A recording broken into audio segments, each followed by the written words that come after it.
तो आज हम डिस्कस करेंगे CSIR नेट 2025 का question. Let P, Q be non negative integers, consider the following statements. Statement A है there is an integers k greater than equal to 1 such that P plus k is equal to Q। Statement B है there is an integer k greater than equal to 1 such that Q plus k is equal to P। Then which of the following statement is true. इन चार statement में से कौन सी statement true है, हम ये find करेंगे आज। तो हम पहले क्या डिस्कस करते हैं, option first, there exist non negative integer P, Q such that both A and B are true. तो मान लेते हैं अगर ऑप्शन 1 है वो सही है, यहाँ पे दो एक पेयर एग्जिस्ट करेगा P, Q का, such that both the statement are true. मतलब यहाँ पे P, Q तो एग्जिस्ट करेंगे, साथ में K भी एग्जिस्ट करेगा। तो हम मान लेते हैं अगर यहाँ पे K एग्जिस्ट करेगा तो Q को हम मान लेते हैं इसमें लिख सकते हैं P प्लस K में, और साथ में Q को हम किस में लिख सकते हैं P माइनस K में। तो यहाँ से हमें क्या पता चलता है, K is equal to 0 which is wrong, implies both the statement can not be true for any pair of P, Q। Implies option first is wrong. अब ऑप्शन सेकंड देखना है, अगर ये दोनों स्टेटमेंट्स फॉल्स हैं तो ये क्या इंप्लाइज करती हैं, P is equal to Q होगा। और सेकंड, अगर ये दोनों P और Q दोनों इक्वल हैं तो ये क्या इंप्लाई करें, तो both the statements are false. तो पहले हम क्या देख लेते हैं, P is equal to Q। अगर हम ले P is equal to Q तो यहाँ ऊपर से हमें क्या मिलता है, P plus K is equal to P, implies K is equal to 0 which is false because k is greater than equal to 1, implies both the statements are false। कोई भी यहाँ से ट्रू नहीं हो सकती अगर P is equal to Q हो गया।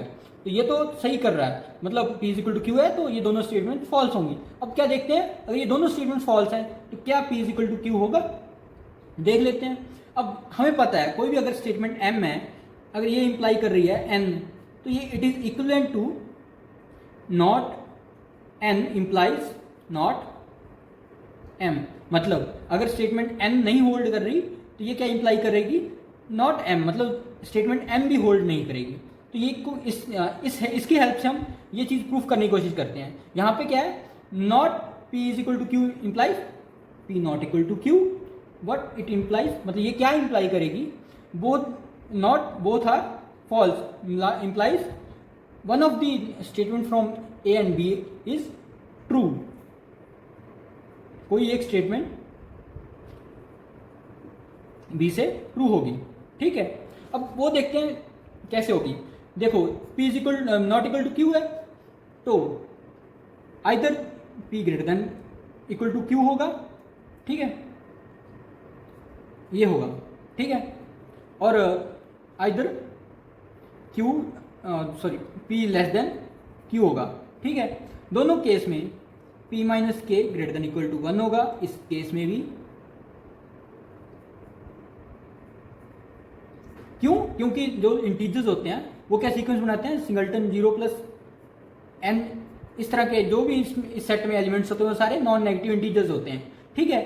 तो नॉन नेगेटिव इंटीजर्स होते हैं तो इनके जो एलिमेंट्स का गैप होता है, जो डिफरेंस होता है एलिमेंट्स में, वो क्या होता है, हमेशा इक्वल जहाँ 1 होता है या उससे ज़्यादा होता है। तो ये तो हो ही होगा। यहाँ से हमें क्या मिलता है, either K this either K this, means अगर कभी भी P not equal to Q हुआ, आइदर ये होल्ड होगा या ये होल्ड होगा। अगर ये होल्ड हो गया तो कौन सी स्टेटमेंट सही हो जाएगी, स्टेटमेंट B। अगर ये होल्ड हो गया तो स्टेटमेंट A ट्रू हो जाएगी, means one of the statement is true, implies अगर ये not equal to Q, P is not equal to Q है तो इनमें से एक स्टेटमेंट ट्रू हो जाएगी, इंप्लाइज अगर both the statements are false, implies P is equal to Q। तो स्टेटमेंट सेकंड क्या, वो ट्रू है। अब देख लेते हैं, वैसे तो यहाँ से पता चल गया ऑप्शन सेकंड सही है अपना, लेकिन थर्ड भी डिस्कस कर लेते हैं। For all non negative integers P and Q A और B इज ट्रू। अब यहाँ देखो, अगर P is equal to Q लेते हैं तो कोई भी स्टेटमेंट ट्रू नहीं होती, ठीक है। तो ये ऑप्शन तो अपने आप ही गलत हो गया। अब अगर P not equal to Q है, there exists P not equal to Q such that both A and B are false, पर ये भी एग्जिस्ट नहीं करती। यहाँ से हमने देखा अगर P not equal to Q है तो one of this statement is true, implies both ये ऑप्शन फोर्थ भी रॉन्ग है। तो हमारे पास ऑप्शन क्या मिला, सेकंड ऑप्शन क्या है करेक्ट है। ठीक है।